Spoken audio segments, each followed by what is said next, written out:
Buckley's out of control, man. Suddenly, Ian Garry got herpes, bro. That's how outrageous. Listen, welcome to the Main Event Fightcast. I'm your host, Vega, alongside the one and only my guy, Coach Magic Mountain Mike. You know what I'm saying? Gonna come up with something new every week until one of these shit stick. What are you talking about? But getting back to my man himself, Ian Garry just can't seem to find himself on the safe side of controversy ever, bro. Ever. Like, I don't even know where that came from. The only shit that's really messing me up is the fact that both now, Joaquin Buckley and Colby Covington, have turned down the fight with Ian Garry. And then Joaquin Buckley gonna come out and say some craziness like that? Trying to blackball him from the sport. Hey, yo, wow. That's funny. Wow. Well, Kobe has a list of demands. He hasn't met them yet. I don't even remember what the demands were. Them shits were so silly. Yeah, they were outrageous. Kobe was just talking crazy, bro. And I hate when fighters do that because it's like, bro, what are you wasting time for? Do not.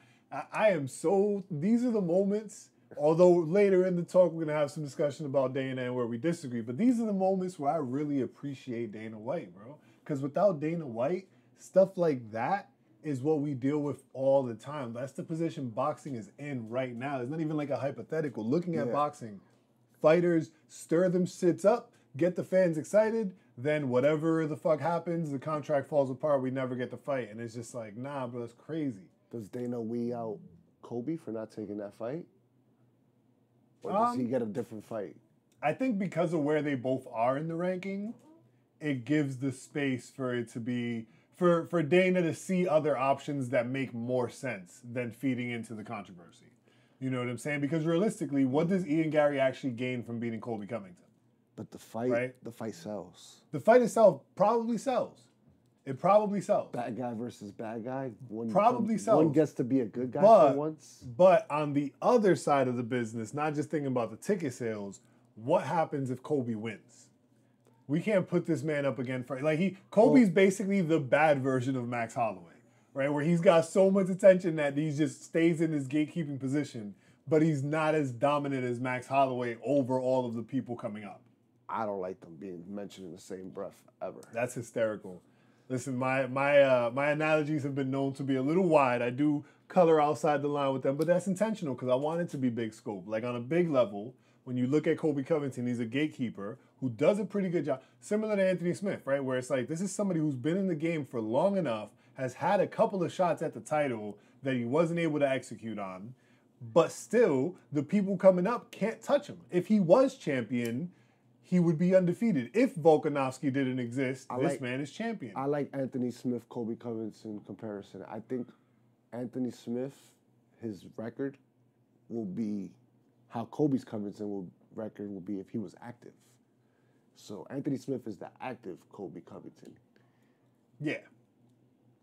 I know when you look at their records, you'll be like, he can't be a Colby Covington. Look at his record. Well, he's active. He takes the fight. He takes all the fights. He doesn't do all those antics to try to make his next fight just sell enough for 2 fights. Right. It doesn't work that way.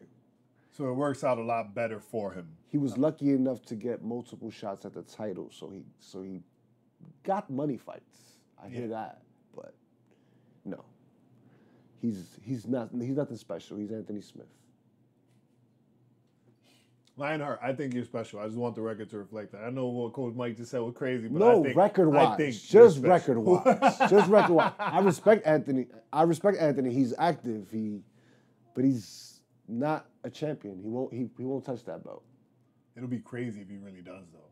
Like if the ropes really continue tying down. We talked about this last episode, so I won't spend too much time on it. But like, if the ropes really do tie up in that way, where for some reason Alex Pereira is in a position where he wants to fight, there's no other viable contender available for him to fight, and this offline conspiracy, like little back and forth that Anthony Smith and Pereira have been having for a while continues, there's a pathway there. Anthony Smith could play his cards the right way to get one more shot. One more big win. He could do it. He could play his card. Big win. Right, if he gets another big win on the same card as Alex Pereira, and Alex Pereira wins, like there's some ways that he can make that happen, right? I'm not saying it's super likely, He just but there's has ways to he be can make somebody dangerous enough to convince the fans that right. he's but I don't think he has a think chance that. against. It's just the wrestling part of it.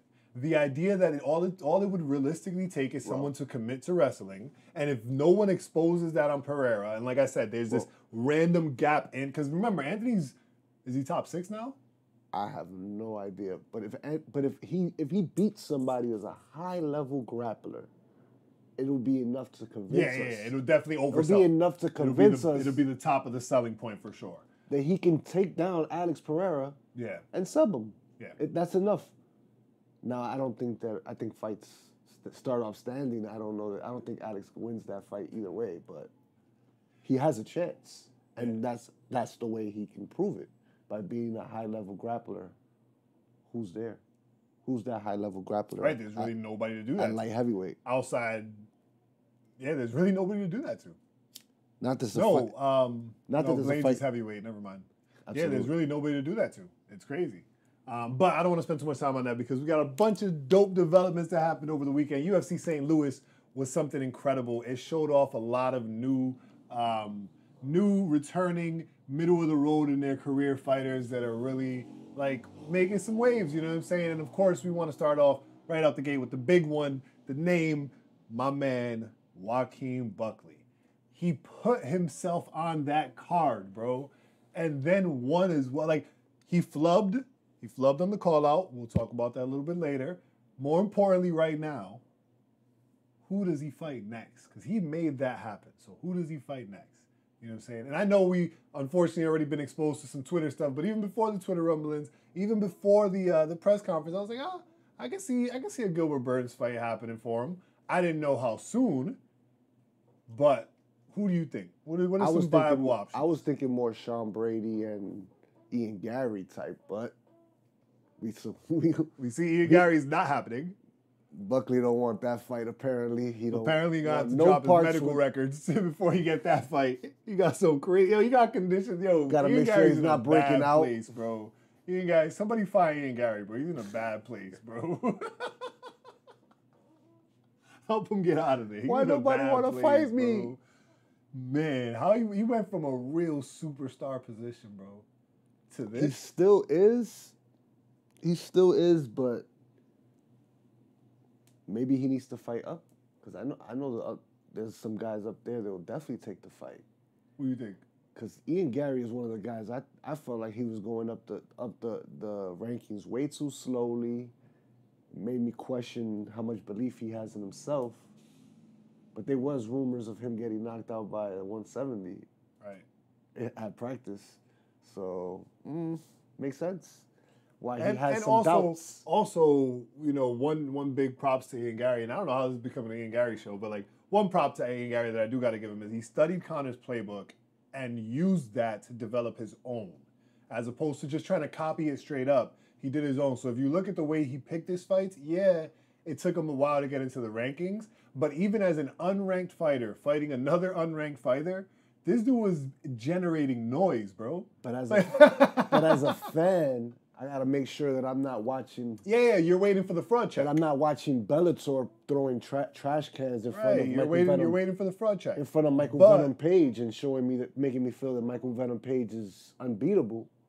That's how I kind of felt like Ian Garry's rise to his place has been. And I feel like that. My eyes is not lying to me when I see that these guys are not as good as him. So apparently we settled on Joaquin Buckley, Gilbert Burns. That's cool. I think Michael Venom Page versus Ian Garry is an interesting fight. That's what they should do next. Like, that is a good. I mean, but it'll be feeding into exactly what I'm saying. He'll be fighting back in the rankings now, but it does have the star power. It has the star power. As a star power. Those two names. And he's fighting back in the rankings, but he's also fighting a champion from another league. Those two names. Right? And not just a champion, but the champion, right? Like when we think of other leagues, and specifically when we think of Bellator, it's Michael Venom Page. You know what I'm saying? There's very few other names that really come to mind that did as much in that league. You know? But it was all like wrestling to me. Like it all felt fake. It all felt fake because who were these guys in front of him? Well, we do know Bellator was in a position where they were just kind of signing anybody because they needed to. But he took so long to actually try to go for a championship, that tournament, and we all saw how that went for him. Yeah. Got knocked out cold. Yeah, but I think that's why it's perfect for an Ian Garry situation, because where Michael Venom Page is at right now, ranking-wise, yes, blah, blah, blah, blah, blah, but it's the UFC. We know rankings don't really play a part in who gets title fights. You know what I think if he fights Michael Venom Page, it really is getting to him that nobody's taking the fight. Because there's no reason for him to go back. Other than the star power. If they headline, they can headline something. They absolutely can. If Ian Garry, where he's at now, fights Michael Venom Page and wins, I think he jumps the line to a much higher contender position. I think his very next fight after that is contender for the title. I think his name alone can make him jump. I don't think so. Not to the title, but to a number one contender fight. 100%. He can jump the line to a number one contender fight. They just offered him Joaquin Buckley as his next fight. Because Kobe's been turning him down. Yeah, but as his next fight. They didn't say Burns. They said Buckley. Yeah, that's a big difference. You feel me? And again, Buckley knows I love him to death, bro. That's the homie. You feel me? But realistically, as a, if we're talking about Ian Garry is getting a contender fight his next fight, clearly not. They just offered him Buckley. The only reason they should be offering him a number 11 guy is if he told the UFC he thinks 2-3 fights and then I want a title shot, as opposed to if he's there and he's like, I want to fight that's going to get me to the title. You know what I mean? And maybe the UFC is saying, yo, that proves you on that. That proves my theory. That proves my theory correct. That he's nah, because the UFC's he wants a slow track. If he's saying that to the boss is like, yo, check this out. Or you're saying he's telling them he wants to go slow. He's basically, yes. Then if he's telling them he wants to go slow, the best slow fight he could take is Michael Venom Page, because he's going slow and he gets the highlight. I like that. I like that idea. If he's fighting back, is Michael Venom Page, but Buckley didn't make as much sense to me. Buckley was more of an opportunity. Stylistically, I like more of an opportunity for Buckley than it was an opportunity for Garry. All these fights are fun fights. But it would still build up for Garry. So either way, Gary's 3 fights away from the title, right? 1 fight, a contender fight, and then he's fighting for the title. If he fights MVP, he might get to skip that contender fight. All these fights are fun fights. Maybe I'm a little too caught up on the theory of him wanting a slow track, because I've been thinking this for a long time about him. And it's because when you see talent in front of you and you're like, why is he fighting him? He should be, or even after he fights him, why is he calling him out? He should be calling him out. Like, they're just different places.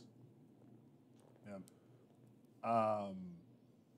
Yeah, that's funny. I thought I had a good transition for this, but apparently I don't. I can't remember it anymore. Either way, speaking of good fights, Dana had a lot to say about one fight in particular on the St. Louis card, which really broke my heart, because that's my boy, bro. That's crazy. But I don't know Waldo, but I'm Dominican and I'm disappointed just because of that. I understand where Dana's coming from, right? On one side, right? St. Louis was one of those fight cards where it was surprisingly explosive.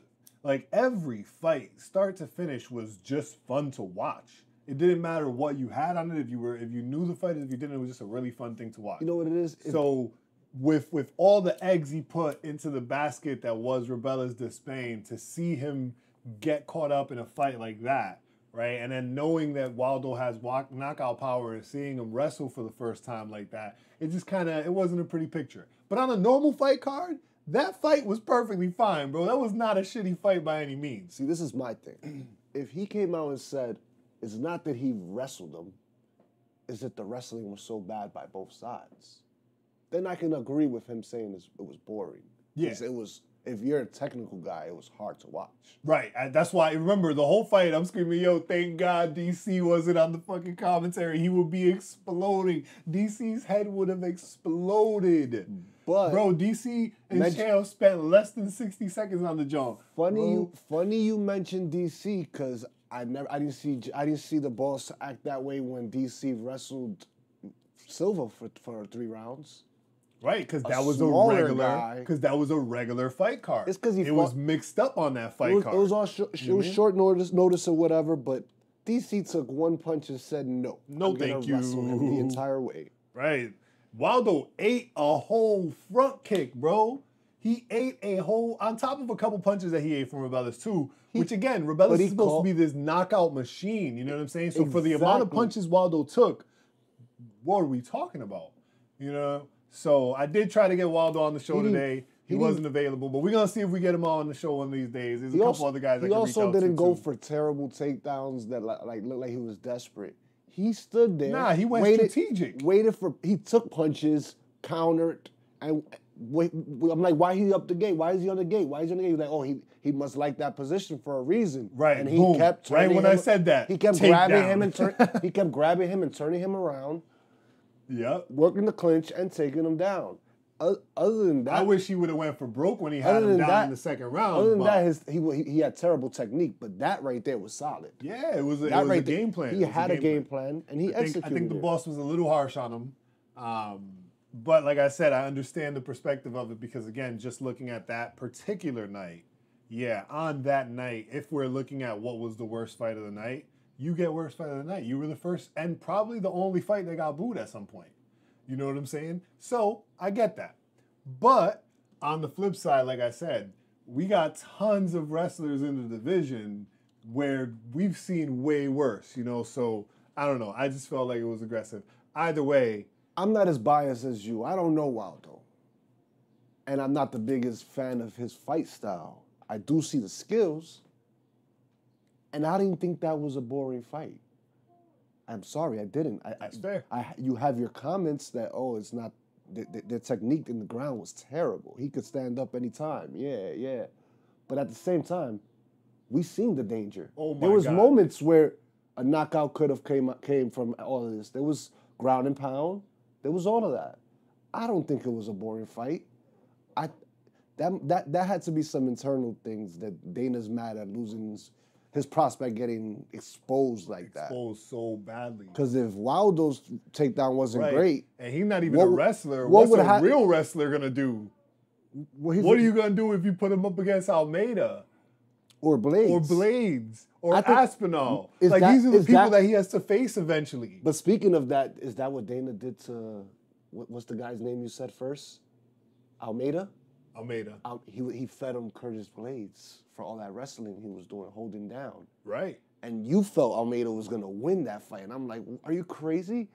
Curtis wrestles and he has hands. And I knew he'll catch him. I didn't think he'll catch him. I didn't think he'll catch him in a clinch like that. That shit was crazy. Come on. But maybe that's how Dana works. You do all that wrestling stuff. Because again, if we're looking at it just from the business side of things, right, it makes sense to think like that because yes, you always want to keep the true spirit of what MMA is and it's mixed martial arts, right? Mm-hmm. But at a certain point, you have to accept true wrestlers have an advantage, right? Just the way the sport is built, the advantage that strikers have is that every round starts on the feet. This is the singular advantage strikers 100%. Have, right? Outside of that, if you're a wrestler, DC, Nurmagomedov, Makhachev,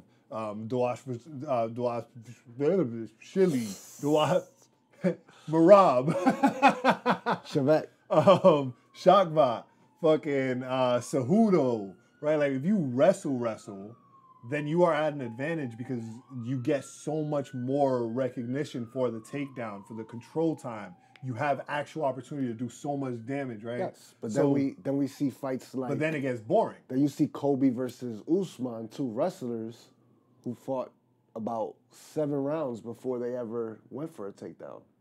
Either one of them.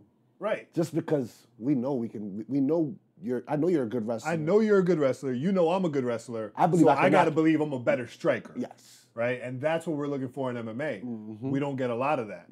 What we get is a lot of wrestlers who are like, I know you're a good wrestler, but I think I'm a better wrestler, so I'm going to take it to the ground. Tell me, what's the chances that Waldo's next opponent is a wrestler and Robus, what's his name? Rebellis. Sorry, you're not good enough yet for me to remember your name. Sorry. Still a prospect. 1-1. Yeah. But what's the chances that Waldo gets the wrestler, he gets the stand-up guy next? Oh, for sure. 100%. Sure. It's 100%. Sure. It's not a shot at Dana. It's business. It makes sense. Not a doubt in my mind. That's what happens. It's the same thing they did for Demas. If anything, is just praising his brilliance, right? Because it just makes sense. It makes sense. That's why we love Dana, because Dana was not gonna give Cyril Gane a wrestler after that. After John Jones did that to him, come on, it doesn't make sense. Outrageous. No way. That's why Tom Hospital is calling him out, saying how he's ducking him. He's not ducking him. It doesn't make sense for him to fight you next. Right. If he's gonna fight somebody that can wrestle, he needs to fight somebody a little lower level where he can see what he can do before he can get up there. His wrestling didn't even get challenged at heavyweight. His wrestling looked awful, let alone defending a sub.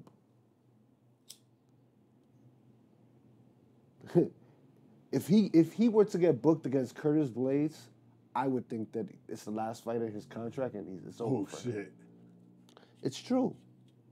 Not saying that he can't knock out Curtis Blades and get another contract. I'm just saying that that's a setup. I'm a big Cyril Gane fan. Me too. I think he's going to have the footwork to get around Blades. Me too. I didn't confidently believe that Cyril Gane was going to beat John Jones, but I definitely did bet that he was going to beat John Jones because I was like, why the hell not? He's the underdog. I love him as a fighter. It only makes sense to take the risk, right? So that's where we ended up. I don't. You know who else? I don't bet against Bones. You know who else we love as a fighter? Derek Lewis, the Black Beast. Of course. And Derek Lewis is always giving us the end of the fucking fight antics, man. Like this man, like I would hate to have gotten into a fight with Derek Lewis in the schoolyard, bro. Cause you know if you lost that fight, bro. Oh, and like that, I'm talking about during our generation. Imagine during this generation, if you fight a Derek Lewis in the schoolyard during this generation, bro, there's gonna be videos of this nigga putting his ass in your mouth all over the internet, bro. This man he took his shorts off, walked over to the man he just knocked out, and fanned him with the shorts, bro. Like, wake up. Wake up. Did he think of that on the spot, or was that was a plan? At this point, I got to think he plans them. At this point, he's in so many commercials and he's doing so much online antics and stuff. At this point, he's got at least some forethought. He knows. I think he knows he's going to do something. He doesn't ever know what he's going to actually do. Nah, I think the improv was him mooning the crowd. I think that was the improv. Him dropping his That might have been the plan. I think that was the improv, because when he did it, you could see how quick he changed his mind. It was like, all right, maybe I went too far with that. You know what I'm saying? He was always going to do the fan shit with the shorts. I feel like that was for certain. The cup shit was kind of like, that was where he was starting to improvise. He was like, do I throw the cup? Do I not? Either way. His cup at the media, Either way, you're the man. He threw his cup at the media. One of the best gatekeepers you're going to find, because that man is always dangerous. Yo, beat him up at the media. Beat him up for 3 to 4 rounds or whatever. Last second, he's still dangerous. My favorite part about this whole St. Louis shit is the buildup, bro. How, again, going back to Joaquin. Joaquin demands to be the main event for this fight. He shows up at a press conference for one of the UFC events, pays for a ticket or does whatever he does to get the media pass, and goes in, waits in line with the media people respectfully, gets to the mic and says, Dana, how come you won't give Joaquin Buckley the main event at UFC St. Louis? So he's making all this rah-rah about getting the main event. Somebody finally interviewed Derek Lewis. I forgot who it was. Derek Lewis is like, yo, I don't even like fighting 5 rounds. I don't know why they gave me the main event. Give it to him. He goes in there and gets it done in 2. Talk about must-see TV all day. Yo, somebody Derek Lewis just record is Derek comedy, Lewis all bro. day. Just record him all day. See what happens. I promise you'll get at least 10 hours of footage a day. Yo, Derek Lewis is straight up comedy, bro. That shit is so fucking funny. So who do we want to see Derek Lewis up against next? I don't know. Heavyweight division is... Maybe my bias is showing a little bit. Waldo? But I just want to see it. I think it'd be fun. I know I'm putting Waldo in a really tough position. I understand that. But that's me not being a friend, right? That's me not being a biased person and saying, hey, look, if I want to see you as a fighter, this is the matchup I want to see. Stylistically, that's not bad. Waldo versus Lewis.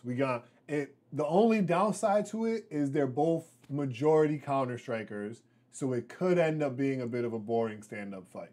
You know what I'm saying? No, it won't. But no, it won't. That's super unlikely in my opinion. Derek will push the pace if it gets to that. You know what I'm saying? Super unlikely. I think that could be a really fun fight.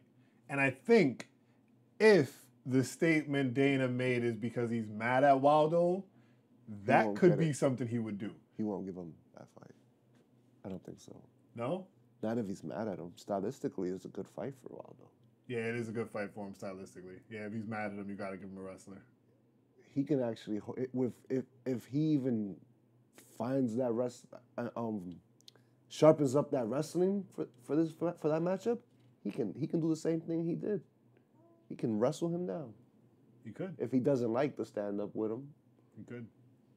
Because even standing up. But one thing we know about Derek Lewis, this is the only reason I say I understand that as a friend I'm putting my boy in a tough position, because one thing we know about Derek Lewis, he don't really give you a chance to decide if you like to stand up. A lot of fighters hit you, and that's when you go, oh, I don't really want to get punched anymore.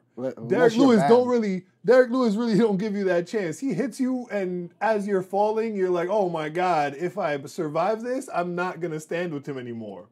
And then you don't really get to survive it. But truthfully speaking, you're talking about putting him in a tough situation. When I saw the fight he booked, I thought it was a scary matchup. Nah, not for a second. I thought it was a scary matchup. When they put him against Rebellis, I was like, oh my God, Dana, I didn't know you liked us like that, bruh. I thought it was a scary matchup, but there's always those question marks, and Waldo went after him.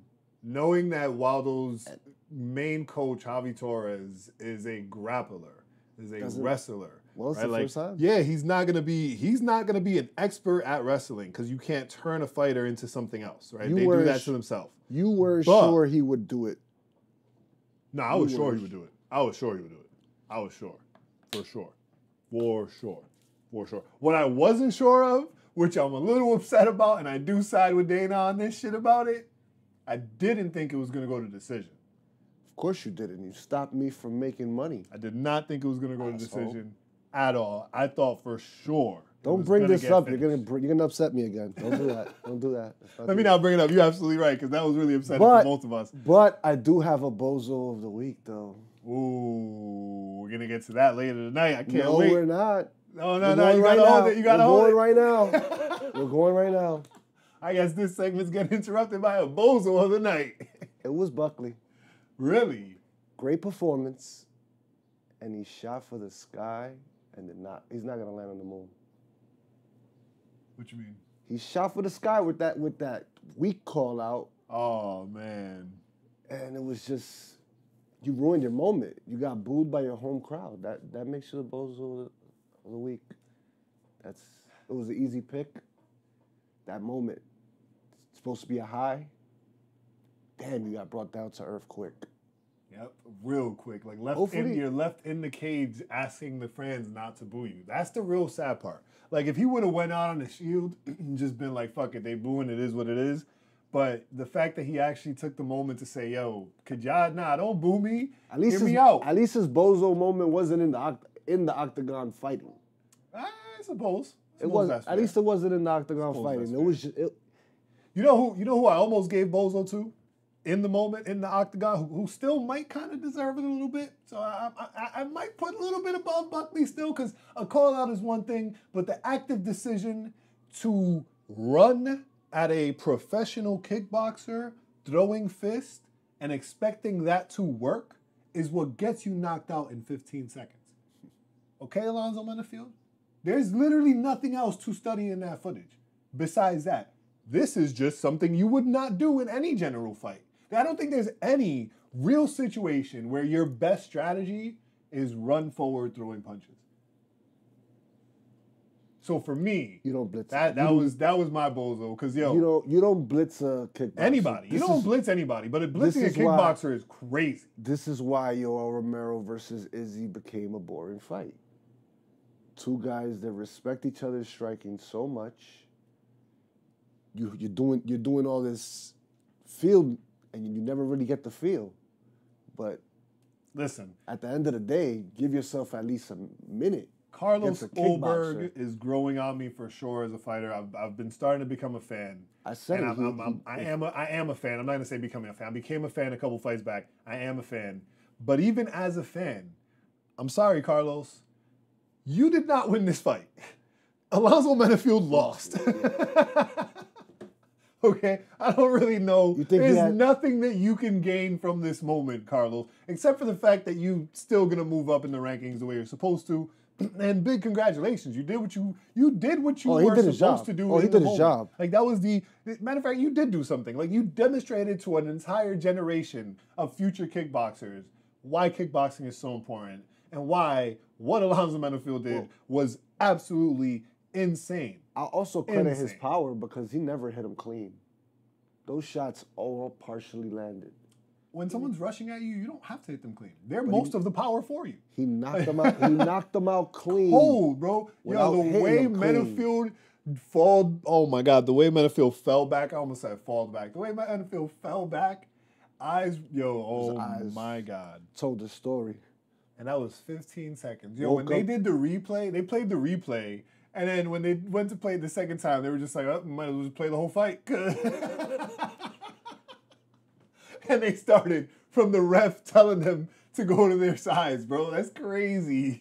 I might be a bozo of the week with that too. I thought it would be a boring fight. He'll just outpoint him just because Alonzo being smart.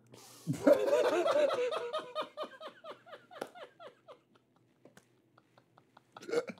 the best reasoning ever. So I wonder if he even had any plans to wrestle. Man. Any plans. Bro, I don't know. It's a kickboxer, man. Make him uncomfortable. There was no plan at all, bro. There was no plan at all. It's as if it feels like Alonzo Menifield said, you know what I got to do to get ready for this fight? Go to the gym and bench press. And that was it. Like, that's literally all he did was just bench press. Like, I don't know what I can't fathom a strategy in any way in what was done. So that's why for me, Bozo of the Night, Alonzo Menifield, that shit was atrocious. See, because there's a difference, right? And I want people to understand this difference. I don't want people to think we're just out here handing out bozos to everybody who gets knocked out. Like, no, listen, there's a difference. Esteban Ribovics versus Terrence McKinney was a knockout of epic proportion. So much so that if you go back and watch the video, Terrence McKinney is out cold with a smile on his face. Because that's how fucking clean that kick was. It came so cleanly that Terrence McKinney was smiling from having dodged the punch right before that. He was still in his moment of success when he got sent to the fucking moon, bro. And went out cold, still celebrating his win, bro. When he came back, he thought he was still winning the fight. It hurt me. It hurts me to see that. Because that man is a gangster. Right, and there's no, I can't give that a bozo. That was just masterful. They keep throwing him in there against killer after killer after killer, and he just wants to fight. You got to respect him. Yeah, you have to. And his whole backstory, his life story is crazy. Like, you just got to look into just everything he's been through. There's a baby picture of him floating around out there that you're just like, whoa. You can't even say he's chinny. You can't even say he's chinny, that he's going out on nothing punches. No, that wasn't even a chin. That was a whole chin to the side of the forehead. It's clean shots that are getting him.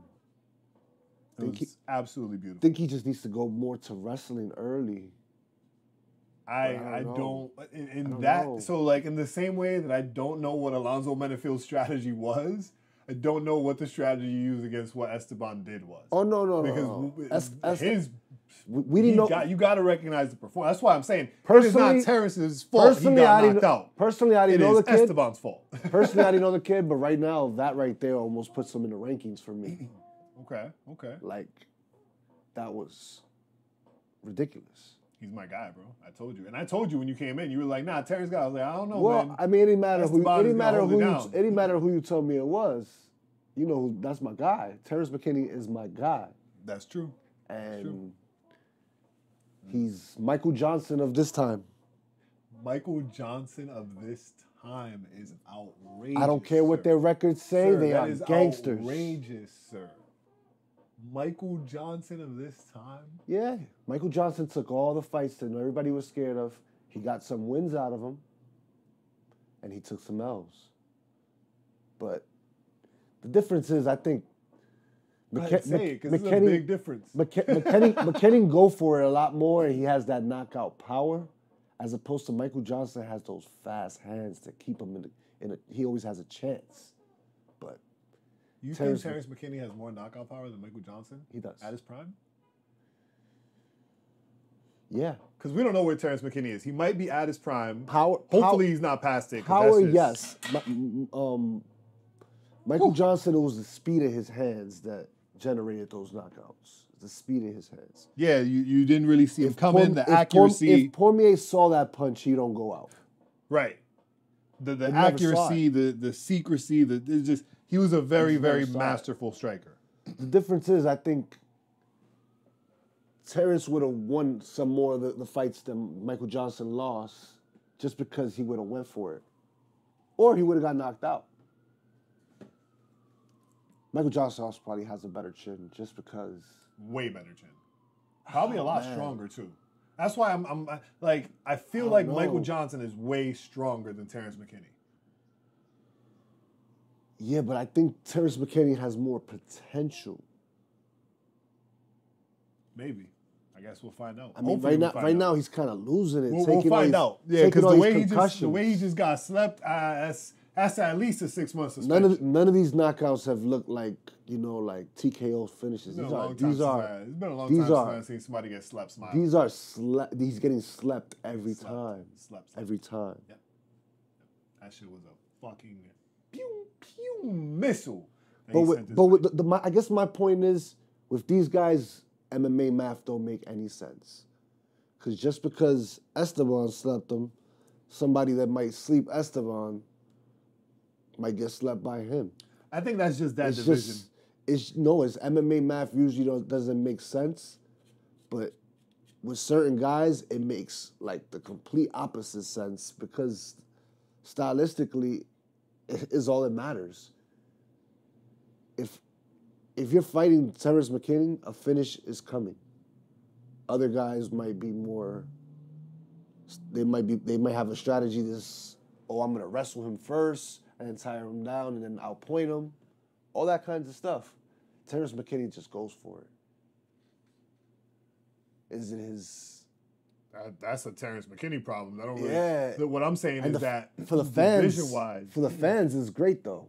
Division-wise, all the guys are so close in power, strength, and speed that I feel like that's what causes that crazy imbalance where you don't see as much clarity in the MMA math. It's just a deep division. Yeah.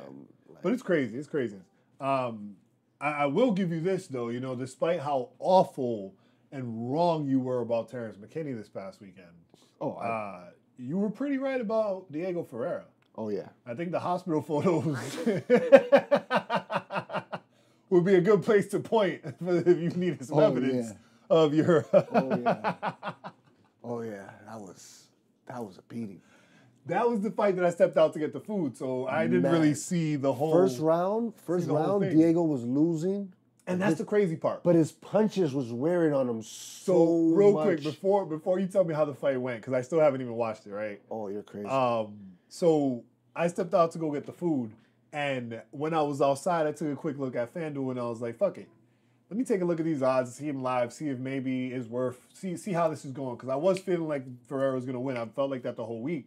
But I wasn't confident enough because I was like, damn, at a plus, it's just, like, sometimes plus 300, plus 400 is good numbers because you're like, wow, that's great money if it hits. But other times you look at it, you have to look at it and be like, wow, if it's that big, like, I might be missing something and this just might be throwaway money. Like, you can't always bet on those big odds because you got to really look at it. I like Diego before the fight. When I saw the odds, I was sure.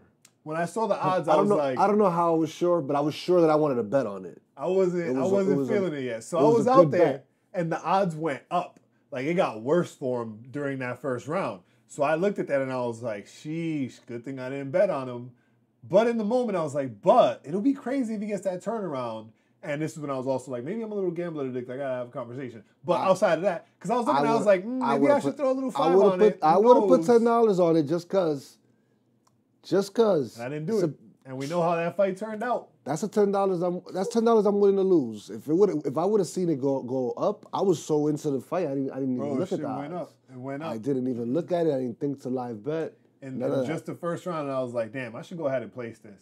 And then I probably got distracted grabbing the food or whatever the hell happened or paying for it. And I didn't end up placing the bet. And I came up here and bow. Well, watching that fight. Rebecca looked like he just got the hell beat out of him mid-fight. Watching that fight, you could have came up in the second round before a punch was thrown, and you would have seen. He might have had more strikes. He might have did more work, but the punches that Diego was landing was wearing on him, and it quickly became. It just turned around. You can tell, like, Diego wanted it more. He was the tougher guy. Like, it was the fight of the night for me. Fight of the night? Yeah, I didn't see if they did any of that. Do they do that for fight nights? Yeah, they do. They give out little bonuses, but I haven't been watching press conferences. Yeah, you got to watch the press. I didn't end up catching this press conference. I saw a couple snippets here and there. Press conferences are usually better with the names. Confidently saying I was saying the Gilbert Burns thing before the press conference because I saw that clip way after. I didn't actually watch the press conference. And while we're tooting my horn being right about Diego, I've also been right about telling you how these fight nights with no big names or no sexy fights that, like, there ain't no UFC 300 kind of matchups. Literally, their prelims is better than the main events. Yep. It leads to good fights. Nah, it has been leading to great fights. Except for that one first fight card, I still stand by. That shit was a complete shocker. Which one? This was like 3 weeks ago. I forgot who it was. I don't even remember who it was on the main event. It was a few weeks back. I told you it was going to be a snooze fest, and I was completely wrong. I think that was the first week that we tried to do the show, and there was fan issues and stuff. But anyhow, that was Perez. Yeah, Perez. Perez's yes, knockout. Yes, his knockout. God. Right, like that was the first night that really set the tone and was like, holy shit. And Ryan Spann. Like we could say whatever we want. We can say whatever we want as fans, but at the end of the day, the people who are running this business are running this business for a reason. They know what they're doing. They prove us wrong time after time after time. And people come up to me all the time talking to me about UFC, especially after UFC 300. And then when I see them again and I ask them, did they watch this week? No. Who's fighting? And I'm like, it don't matter. They're always good. Just watch. Every week. People ask me who's fighting. And I literally am like, yo, it doesn't matter who's fighting. Like, I can tell you a couple names that are really, really, really the reason you should tune in. But I promise you, if you turn that shit on at any point, you either like fighting or you don't like fighting. That's really it. There's no in between. Like, because you're either going to get into it or you're not going to get into it. And it shows every single time we put people on. It's crazy. It is wild. I'd watch Drake versus Kendrick in MMA. That'd be a hilarious thing. This is when we need to bring back Def Jam. Remember Def Jam fight for New York? That game was crazy, bro. The fighting game, it was legendary. The game versus Rick Ross. Ross. Or Celebrity Deathmatch. I'd watch it. Oh, that'd be hilarious. I'd watch him. 50 Cent versus Puff Daddy. I'd watch it. Oh, my God. I'd watch it. I'd pay $100 for that pay-per-view. Easily. Are you kidding me? Easily. When they were going to do Zuckerberg versus Elon Musk. I might watch it boxing too, but it's not going to be as entertaining. Zuckerberg versus Elon Musk, bro. When they said that was going to be a thing, bro, I started crying in tears. I never bought into it. Never bought into it. I was so ready to spend that money, bro. I don't know what that turned into. I'm pretty sure Elon Musk backed down. I feel like Dana White drew himself so far into it where he was like, fuck it, I guess we'll do it. Zuckerberg is clearly ready and waiting to hand out an ass whooping. Like, my man has been training. I think this is going to be 4 years straight now. He started training a little bit before the pandemic. He should have kept the trading quiet. Maybe he would have had a better chance of getting the fight. Yeah, definitely. Definitely. But showing your cards, how serious you took it. Showing your cards, and that was exactly it. How serious, when you're going up against somebody who clearly does not take that serious at all. You know what I'm saying? I would be shocked if Elon Musk had any skill set of self-defense at all. At all. Like, at all. Any type of way to protect himself at all. Like, I would be shocked if he could throw a punch. It's called the armed security. You know what I'm saying? That's it. That's his protection. Armed security. But Zuckerberg is like, bro, catch me in the bathroom. Try it. Like, catch me where my security don't go and see what I turn you into. Zuckerberg out here trying to turn people to pretzels, bro. Don't walk down this neighborhood with that attitude. That's not going to work. Go to Elon Musk's block with that. Go to Elon Musk's block with that. One more thing before we wrap it up, because I just thought this was really, really interesting and really cool, and I really want to get your thoughts on, like, interestingly enough, kind of the same conversation we were just talking about. Like, what does this do for the sport? Like, the longevity, the growth, the span, the reach. Cyril Gane is set to carry the torch at the Olympics this year. I didn't read too much into it, but I saw it.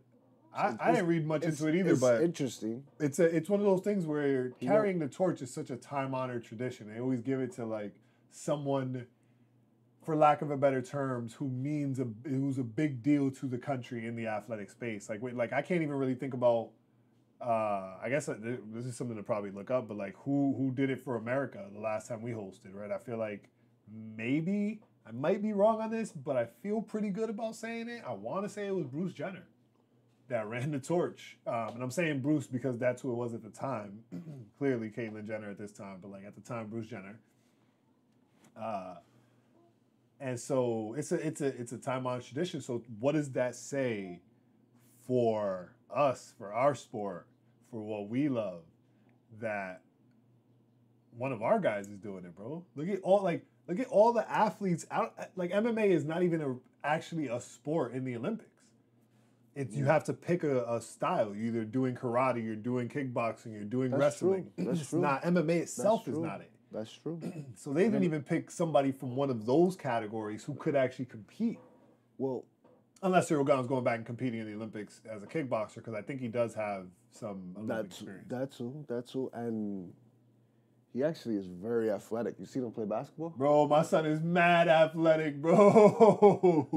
Like saying, Cyril he Gane could dunk. Is from like the New York of France. Saying he could dunk is one thing, because like a dunk is a dunk. He's doing. Nah, a dunk is not a dunk. I'm sorry to admit to all you people listening, but I cannot dunk. That's fine. That's fine and good. But a dunk is just a dunk. He's putting it between his legs and dunking. He's playing, bro. He's playing. No, but he's putting it between his legs in the air and dunking. Yeah, but those are like, for me, the dunking thing is like, that's a flashy move. That's a moment. Like, my son Cyril Gane will go into a one-on-one. He'll go on a 5-on-5 and play, bro. Man. You know, I don't know how nice he is. I don't measure that. That's your space. You know what I'm saying? You do all that basketball stuff. But he's good.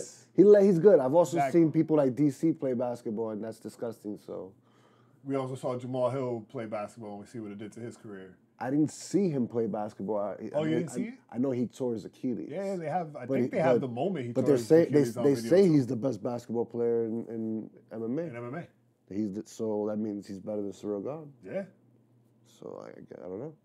And Cyril Gane is running the torch right now. That's crazy. This is a real moment. As far as I'm concerned, it's a moment, because this is putting MMA on a global stage. When people are watching the Olympics, but I don't think they see him running. I don't know how much they see him as just MMA in Paris, because he has these other backgrounds. But he didn't play professionally basketball. But he's a professional kickboxer. Yeah, he did professional kickboxing. That's what I mean.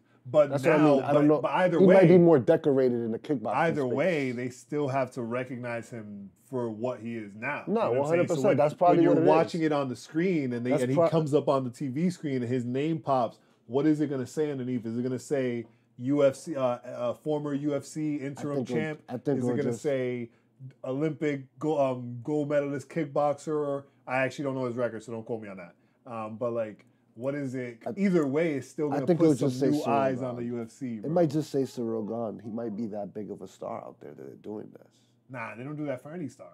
No matter who you are, they always put a little something. Even if it's just the most recent thing you did, they'll put under that shit. Well, whatever it is, it seems like they're honoring him. So he's a big star out there. I like to believe it's a great moment for the UFC. 100%. It's a great moment for MMA. Great moment for what we love. Well, the UFC is in a great spot. Like UFC is in a class of its own. These fights have been great.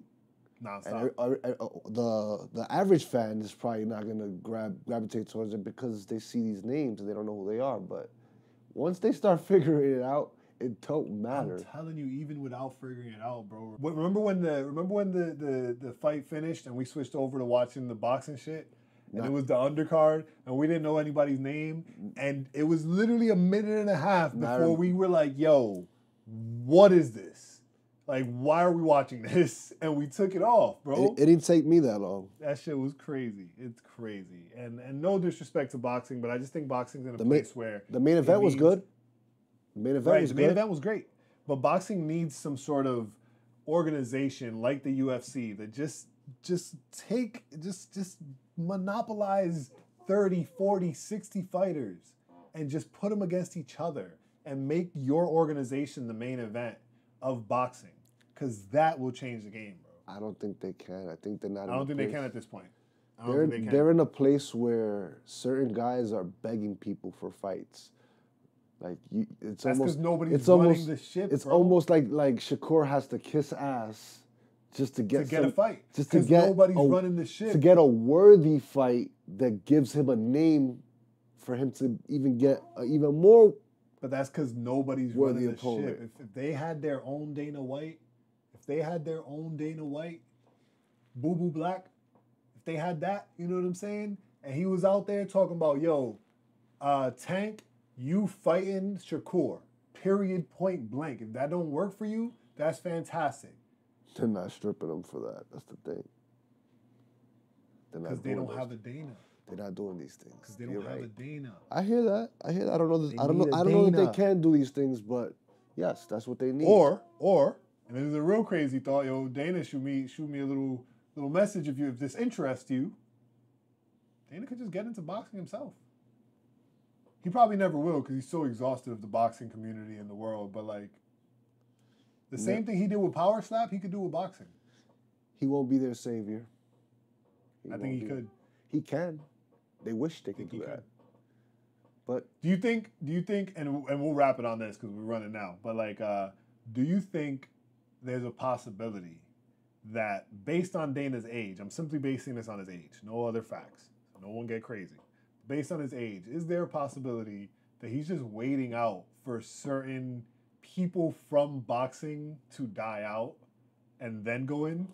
So this way he doesn't have to deal with them at all to save it? Not a crazy theory at all.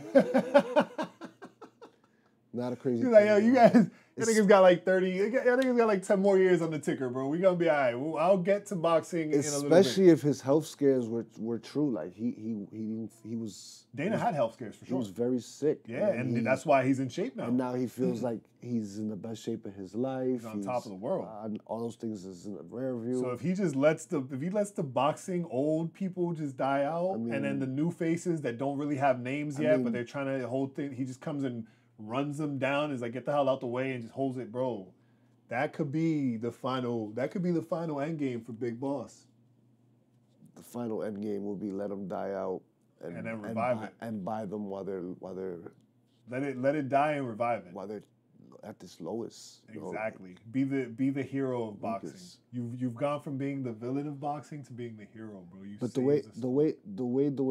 way Dana thinks, I would think that the smarter move will be nurturing someone into that. Why would he want to? For his own legacy. Yeah, but I'm just speaking. I'm not speaking on any type of knowledge base. I'm just throwing shit out there. It's the same thing. But I think legacy wise, there's good legacy in building someone else. It's the same thing. But I'm not talking about getting somebody to buy it and do it. I'm talking about him buying it when it gets to his lowest, and having somebody in place that's going to do all the things that he did in the UFC to oversee it. But I think for his long-term legacy, because of how much they paint him as a villain for boxing, it'll be more impactful if he does the same thing he did with UFC. Remains the face and has his Hunter in the background, has his Campbell, you know what I'm saying? Have those people, the Sean Shelby, right? that are doing the extra layer of work to really keep the ship floating. You know what I'm saying? Let him continue running the face because he's already built this name up. And now with that, he turns his legacy around. Give it 5-6 years, get it to a place where it's damn near perfect, and then retire right out in the sunset. I also like feel a like goddamn it's not stallion. But it wouldn't be smart to like play boxing against UFC. He wouldn't play it against UFC. That's the beauty of it. At the end of the day, it'll still be competition. That's what they said. That's what they said about WWE and UFC merging, and look at what's happening. It's very different. They're on at different times. They play like it's just very different. He can make boxing a different time. There's no organization to boxing right now, bro. There was a fight the other day on a Tuesday. Yeah, I don't understand it. There's no organization. If he comes in, if Endeavor comes in with that energy that I'm talking about, and they say, yo, from now on, here's your new combat sports schedule. Friday, boxing. Saturday, MMA. Sunday, Monday, wrestling.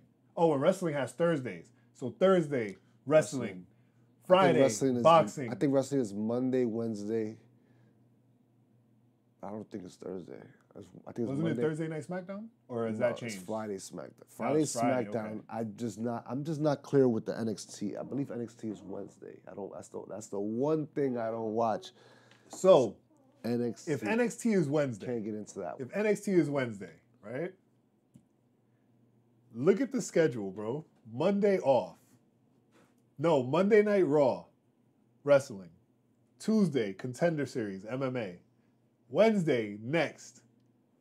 Thursday, boxing. Create something like Contender. Create something like Next for boxing. Right? Friday night, boxing and wrestling. MMA, because those communities are completely different. Boxing and wrestling, completely different communities. The boxing people do not like wrestling. That is a very clear line. That's not true. You don't like boxing, you like wrestling.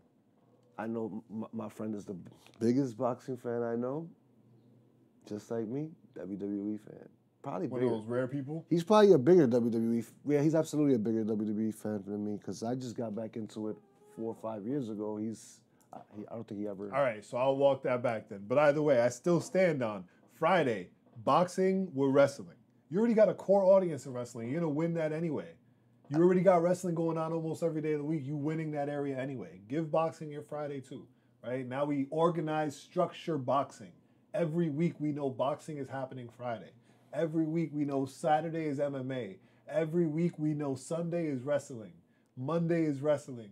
And then for the hardcore fans, tune in Tuesday, Wednesday, Thursday. We got you set up with the rookies coming through the gate. If I agree with you, can we end this? We're talking too much boxing for my liking. I hate it. See, you don't even like boxing. You talking about you like boxing. I like you boxers. Like wrestling. Man, get out of here. I like with that. boxers. I said my friend is the biggest boxing fan I know. This was another episode of the Main Event Fightcast.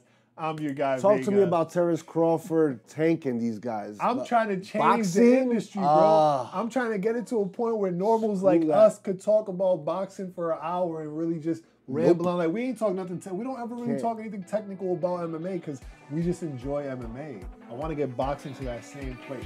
But anyhow, like I said, thank you for tuning in. This is the Main Event Fightcast. We will catch you guys next week. Much appreciated.